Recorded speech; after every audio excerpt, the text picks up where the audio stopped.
അള്ളാഹുവിന്റെ തക്ബീർ ചൊല്ലിക്കൊണ്ട് അപ്പം മുതലാണ് ആദ്യത്തെ കല്ലേറ് കഴിയുന്നത് മുതൽ ഒന്നാം കല്ലേറ് വരെയാണ് തക്ബീറിന്റെ സമയം. അത് കഴിഞ്ഞാൽ തക്ബീറാണ്.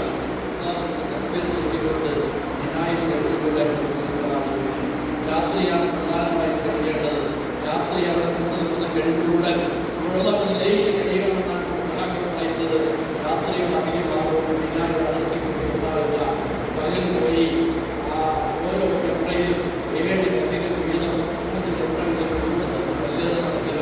3 ദിവസം നിർവഹിക്കുക. വേണമെങ്കിൽ 2 ദിവസത്തെ കല്ലേറ് പൂർത്തിയാക്കിയിട്ട് 3-ാം ദിവസം വേണ്ട എന്ന് വെച്ച് പോകാമെന്ന് വിശുദ്ധ ഖുർആൻ പറയുന്നുണ്ട്.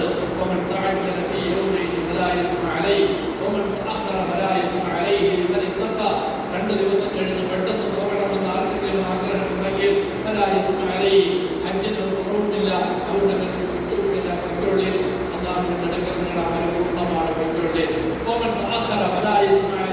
ഒരു ദിവസവും കൂടെ അവിടെ താമസിച്ച് 2-ാം ദിവസത്തെ 3-ാം ദിവസത്തെ കല്ലേറും വ്യാപാരത്തിന് കഴിഞ്ഞിട്ട് പോകണമെന്ന് തീരുമാനിച്ചാൽ അതിനും യാതൊരു കുഴപ്പവുമില്ല. അവിടെ എല്ലാം നമ്മൾ ശ്രദ്ധിക്കേണ്ടത് ആർക്കാണ് ഇതെല്ലാം എന്നറിയുമോ? അല്ലാഹുവിനോടുള്ള തഖ്വയോടെ ഇതെല്ലാം ചെയ്യുന്നവർ, ഇതെല്ലാം തഖ്വയോടെ ചെയ്യുന്നവർ. സഹോദരങ്ങളെ, ഹജ്ജുമായി ബന്ധപ്പെട്ട ആയത്തിൽ ആലിമീങ്ങളോട് ചോദിച്ചു വായിച്ചു പഠിക്കും. അല്ലാഹു സുബ്ഹാനഹു വ തആല എത്ര ആവശ്യമാണ് തഖ്വ തഖ്വ തഖ്വ.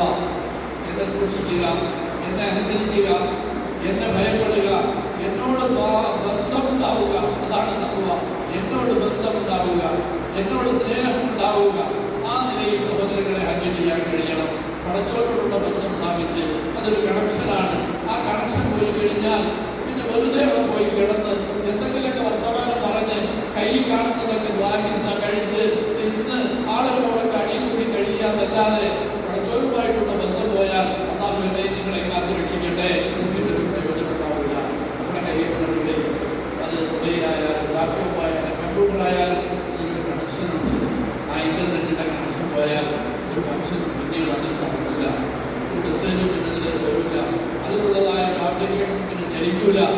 ഇതുപോലെയാണ് സഹോദരങ്ങളെ അള്ളാഹുവുമായുള്ള അതറിഞ്ഞു പോയി കഴിഞ്ഞാൽ പിന്നീട് ഈ ചൊല്ലുന്ന തങ്കീയത്തിൽ ജീവനുണ്ടാവില്ല.